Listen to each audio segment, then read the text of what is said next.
this video, you're going to learn how to set up your Canvas account and begin navigating the course. Canvas is a great online tool that we use to manage course materials. Even if online learning is new to you, it won't take you long to learn how to use Canvas. Once you join our boot camps, an invitation email will be sent out to your inbox to join Canvas.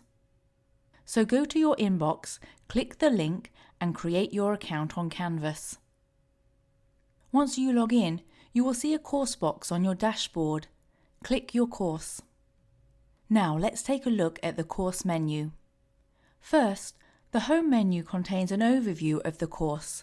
The second menu, Modules, is the one that you will use the most. Once you click on it, you will see each module page laid out on a week-by-week basis. Each day, you should go through modules in order.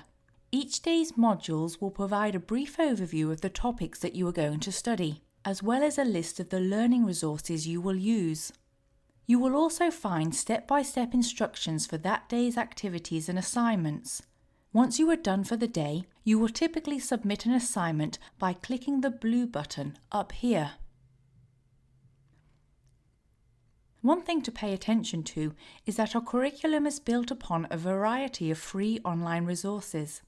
So you will often get directed to different websites and may be required to create free accounts on some of these websites. Some of the websites that we use are Code Academy, which you will use for coding practice, Canva for graphic design, and Google Digital Skills for digital marketing lessons. These are some of the learning resource examples that we use for the digital bootcamp. If you are in a different bootcamp, you will use other types of websites to learn about specific topics. Although this is a lot of information, there's no reason to feel overwhelmed by all these materials.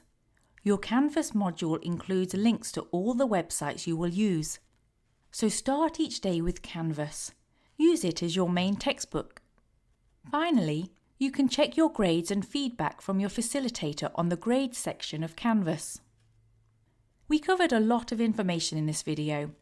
The best way to digest this information is to try it out yourself. Start by creating your Canvas account and exploring the course.